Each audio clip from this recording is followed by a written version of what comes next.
Things remain pretty quiet on the movement front as far as the Cleveland Cavaliers go over the past couple of days of the offseason. And honestly, the entire offseason, they haven't made too many big moves. But what if I told you they're still in much better shape to at least match the Eastern Conference Finals run they made last year and possibly surpass that? One guy that is going to really come down to, I think we've maybe not given up on, but have soured on just how high we think his ceiling is. I'm here to tell you it's still through the roof. We're going to touch on some NBA rumors as well, and even talk about Cleveland's WNBA team that will be premiering in 2028.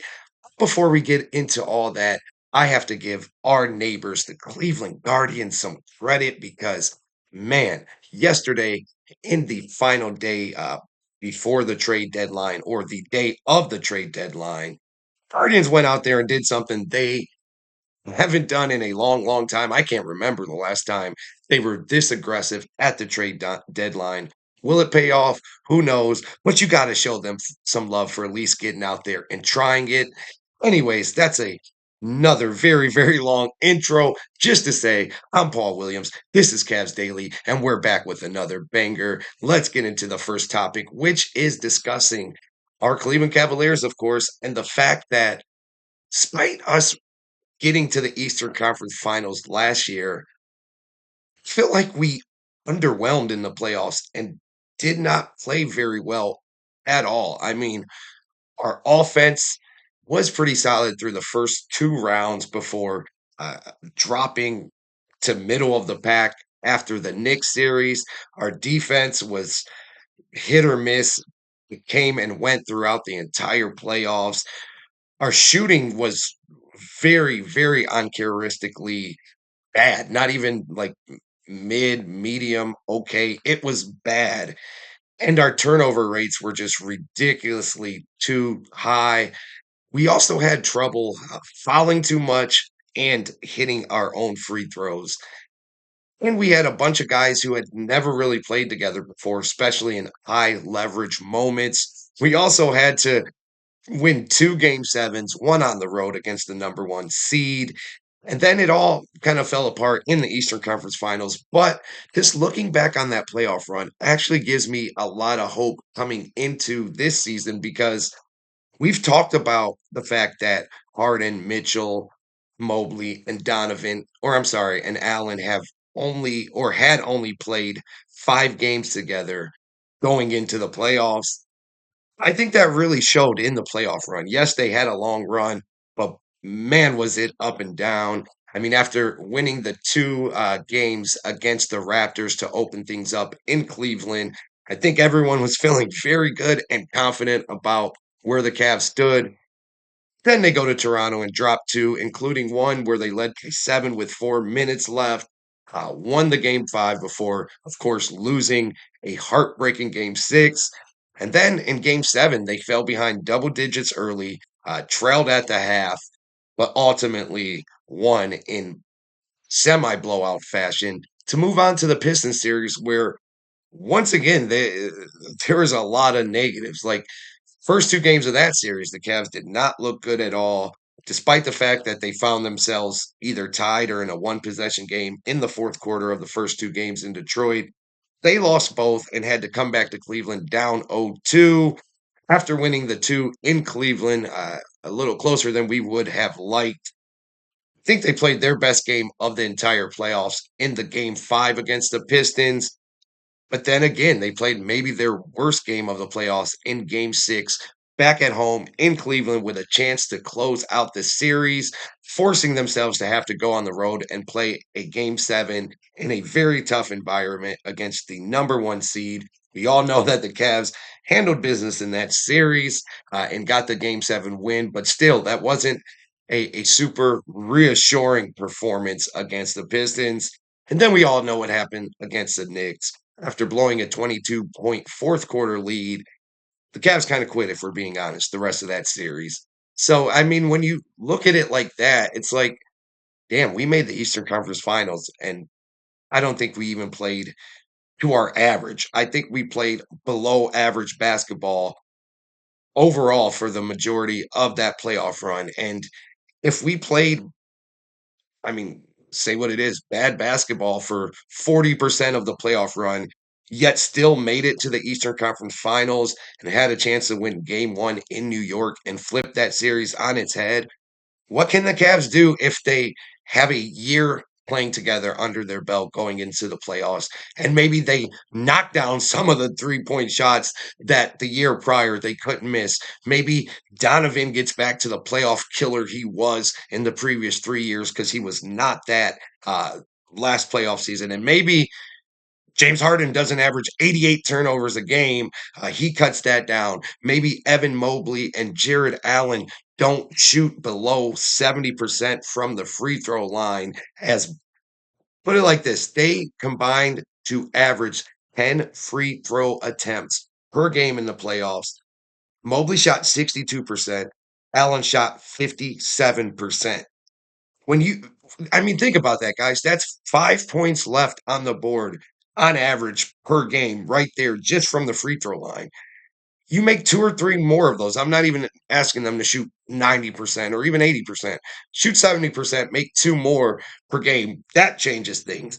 No Cavs player shot above 30%, or I'm sorry, 37% from 3 in the playoffs, which is crazy to think about with the shooters that we have. Guys like Sam Merrill, after shooting 45% in the regular season, shot just 37% in the playoffs. Jalen Tyson, after shooting 44.5% in the regular season. His drop off was horrendous. He shot 23% from 3 in the playoffs, just 36% from the field. No one shot that great from the field, honestly, besides our 2 bigs. James Harden shot 41% from the field, 29% from 3, down from shooting nearly 48% from the field for the Cavs in the regular season and 43% from the 3-point line in the regular season as well. Donovan got 45% from the field, 32% from the 3-point line. So just with Donovan and Harden alone, they attempted about 16 threes per game, shot at about a 31% clip. You add in Merrill and Tyson, another 5 or 6 threes attempted per game. Well, really another 7 or 8 because Merrill averaged 5.5 attempts, Tyson just under 3 attempts. So 8 more threes per game. And they shot at about a 29-30% clip combined. Just those things alone, you clean those up a little bit. I'm not saying it has to be drastic, but you clean those up a little bit, and things could look a lot different. James Harden averaged 4.7 turnovers per game. He gets that down to 3 turnovers per game. That gives the Cavs another possession or 2 and takes away another possession or 2 from the opponent, which changes things so much. I mean, just from internal growth, cleaning up things that we know these players can be better at and have shown that they're better at. The Cavs are an entirely different team in the playoffs. So yes, we made the Eastern Conference Finals, but I feel like we left a lot to be desired in that playoff run. And honestly, that gets me very excited for the prospective 26-27 playoff run, where the Cavs will have at least a ton more chemistry than they had in this playoff run. And I would bet a lot of money that all of these players I'm talking about, which are consistent performers, don't perform that much below their averages next playoff run. A guy that did kind of, I won't say overachieve or played great in the playoffs, but definitely showed some signs that he is still on the right trajectory, is Evan Mobley. Mobley, as we all know, was probably overhyped a bit last offseason. And almost every player ranking you saw going into last season, Mobley was anywhere in the top 10 through 15 for the most part. He was 10 or 11 on some lists, 13 or 14 on some lists. Everyone had pegged Mobley as the breakout star for the 25-26 season. And while he didn't play bad by any means, I think it's fair to say we all know he didn't take that next step as a lot of people have hoped. And that's honestly got a lot of people down on him, have a lot of people kind of saying Mobley is what he is at this point. He's not going to grow into the unicorn top five, top eight player that so many have hoped. And while that is a possibility, the guy did just turn 25 and complete his fifth season. Like he is still growing into the player he's going to be. He does play around a bunch of guys that also demand the ball a lot and need a lot of attention on the offensive end. And then he had to first play with point guards like Lonzo Ball and Craig Porter for the first half of the season as Darius Garland was either out or limited in most games. But then he had to readjust and play with two entirely different point guards in James Harden and Dennis Schroeder.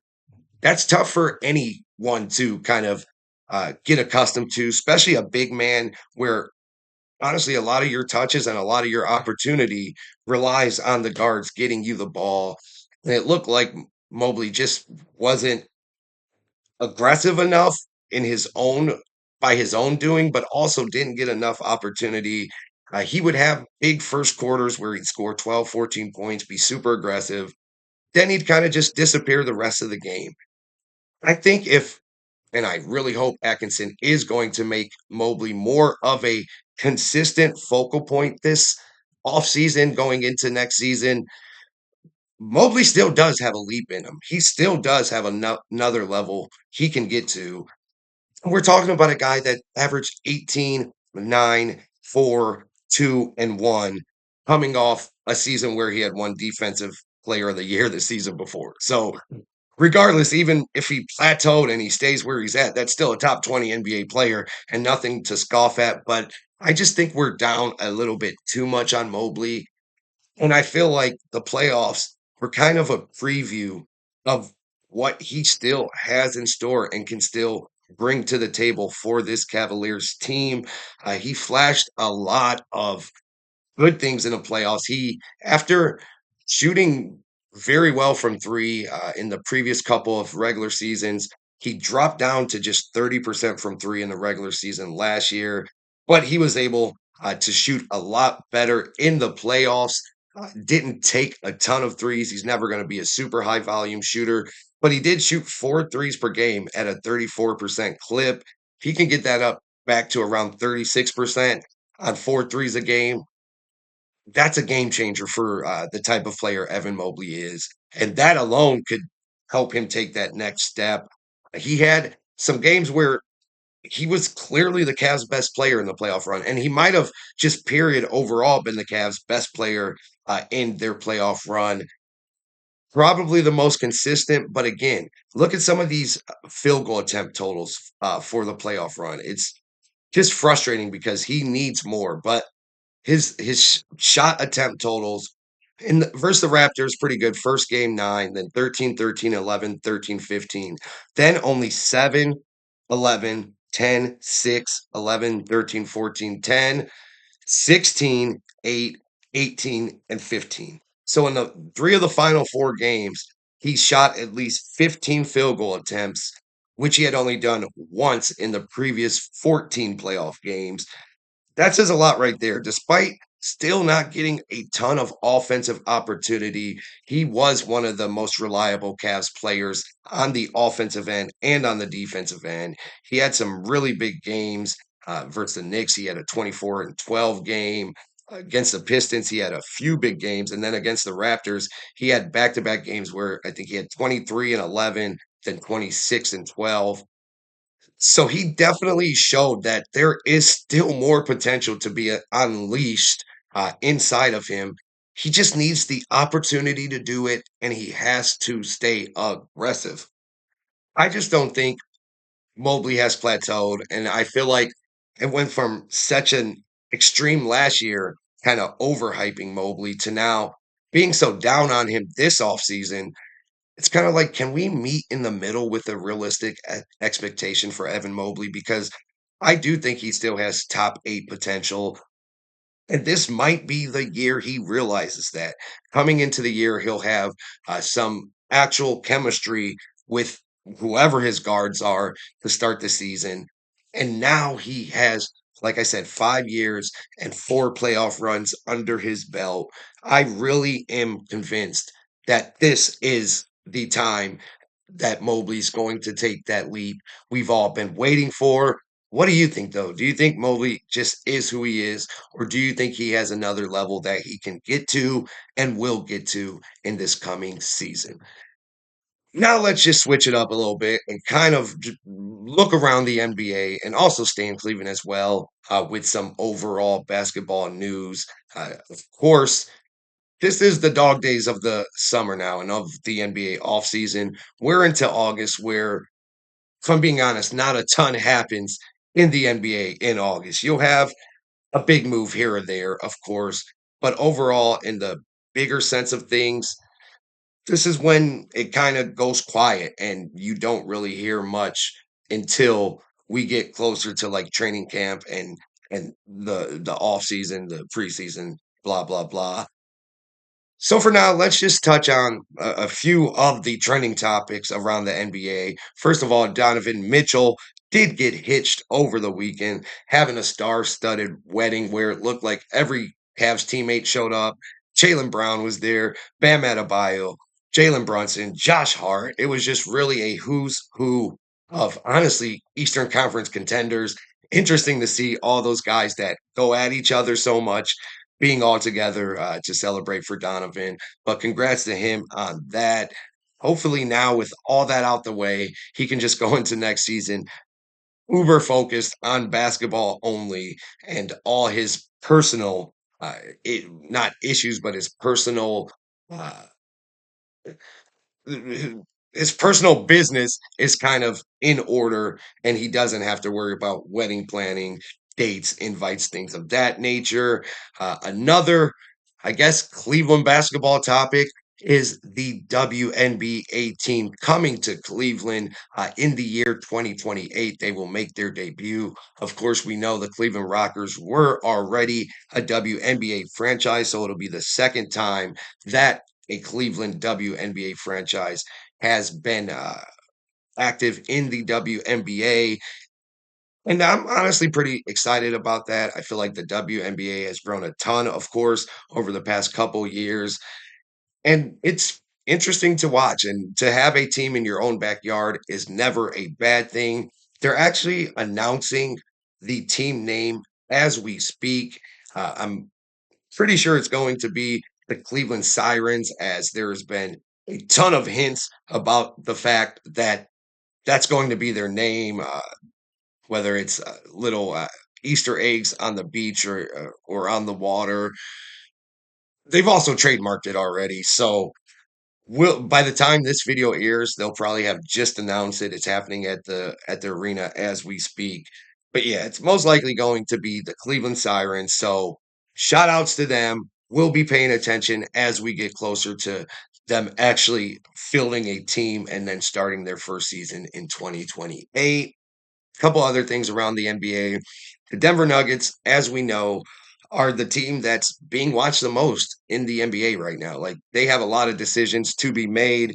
Jokic still hasn't signed an extension. This is the second offseason. He's been extension eligible, but it doesn't look like he's close to signing for another 3 or 4 years with the Nuggets just yet. And if he doesn't, he can become a free agent as soon as next offseason. So the Nuggets are going to have to figure something out. Everything we're hearing is they're still stuck in the 16 to $18 million range as far as offer to their restricted free agent Peyton Watson. And there's rumblings that if they do keep Watson, they're going to have to get rid of at least one or two other useful rotation players. Speculation is that could be either like a Christian Braun or an Aaron Gordon. But either way, the Cavs are definitely in on Watson. And if they don't get him and the Nuggets decide to hold on to him, maybe the Cavs could sneak in and get a Braun or an Aaron Gordon from the Nuggets as they look to shed salary and keep their team competitive around Jokic. That'll be interesting to keep an eye out for. But yeah, that's Honestly, the biggest thing going on right now is keeping an eye on Denver, seeing what they're gonna do, which direction they go, and also, of course, Kaminga, his news hasn't changed much either. I wonder if there would ever be a world where Jokic comes available, though. Like, if Denver just says, "Screw it, we're not gonna be able to field a team competitive enough over the next 2 to 4 years to take advantage, of the last maybe 3 to 5 years of his prime of playing basketball, and they just go and get the biggest package possible they could get for him. I mean, it's very unlikely, but at this point, it could happen, and if it did happen, the Cavs, I would hope, would get in on that. I mean, that would be the one player I'd be okay, throwing Mobley in a deal for. But what if the Cavs could, and guys, this is just crazy conjecture. Obviously, no one's saying Jokic is super available right now. But what if he did come a little available and the Cavs offered a package of Jared Allen, Max Strus, a young guy, maybe Jalen Tyson, and a couple first rounders? I don't think many teams can beat that, even if they had to go the Mobley route, Mobley, Proctor, Strus, and some first rounders, and then maybe use Jared Allen to make a trade for a power forward, or shit, maybe get Gordon and Jokic and trade Allen and Mobley. That would be crazy. What would that look like? Aaron Gordon and Jokic taking the spot of Mobley Allen. Which one would you rather have in wine and gold? Let me know. Maybe we'll discuss that more in a future video. And to wrap it up today, guys, you know I got to touch in on some of your elite comments because they just don't stop. Uh, these comments are going to be read from the video, the second to last video I think I did, that was touching on James Harden and the way he has been super unselfish as far as signing back with the Cavs go, how he's being such a team player, blah blah blah. Also talking about Kaminga or Watson, which one would we rather have? And then a little speculation on a Kevin Durant trade. Got a lot of great feedback on all those topics. First, we'll start with Watergates One said James Harden definitely deserves credit, and Peyton Watson is the one I'd pick if I had to choose. I'd also trade JA to Atlanta for Okongwu and Kaminga, ship Merrill and a 2031 first to Denver for Watson, ship Schroeder to Charlotte for Royce O'Neal. I thought that was a great comment because all of the trades, whether I agree with them or not, they're realistic. And Royce O'Neal is a guy I keep meaning to talk about and make a segment about because he is kind of just floundering in Charlotte now after being traded from Phoenix in the Bridges deal. And I think he's a very valuable player that fits in perfect at that small forward, combo forward role that the Cavs are still lacking. He's also one of Donovan Mitchell's best friend. So that is an interesting thing to throw out there by you, Watergates. Love the comment. Then we had Kieran, Cmollatas. I know you told me the proper way to say that, so I'll just call you Casey, but I want everyone to know your username as well. They said Watson seems like he'd play well with Harden and plays both ends of the floor very well. It's hard to pick between Curry or Durant with our past playoff history with them. And also, I forgot to mention, we had to play two teams in the playoffs with ex Cavs coaches who probably had personal vendettas against us. Honestly, that is a very good point. Mike Brown, of course, coached here during the first LeBron stint. And we also know JB Bickerstaff, the coach of the Pistons, was our former coach just a couple years ago. That definitely added a wrinkle to the playoff series against those teams. And it also definitely gave those two teams a bit of an advantage, especially the Pistons, as JB coached most of the guys that are still on this roster. So he was obviously very, very familiar with them, and that did play a part. And then Rocket Miller dropped a few very good comments on this video. He said, would much rather have Watson over Kaminga based on the defensive pressure that he would provide, which I do agree with. He also made a couple other comments saying, we do not want Durant. He's a mercenary. You can also see that point of view. And I'm not going to argue that one either. He has kind of bounced around a lot. And then J Doll 487 said, just accept it like I did soon as I found out that they turned down the Giannis trade last season. I knew this was all gonna happen, that they would lose in the playoffs and not even make it to the finals. I said all this and said that Mobley wouldn't have a 20-point game in the playoffs, which he sucked. Good defender, but they need a defender who can also score under the post. Have to push back a little bit, man. We just kind of went over Mobley's playoff numbers. He played pretty well in the playoffs and had numerous 20-point games. I do get the frustration, though. Seems like we're always wanting more from Mobley, and there can always be more from Mobley. But overall, I thought he had a pretty good playoff run. Appreciate the comment, though. It was a very long and in depth comment, and those really mean a lot to me, as do every comment you guys drop, because you're always dropping heat.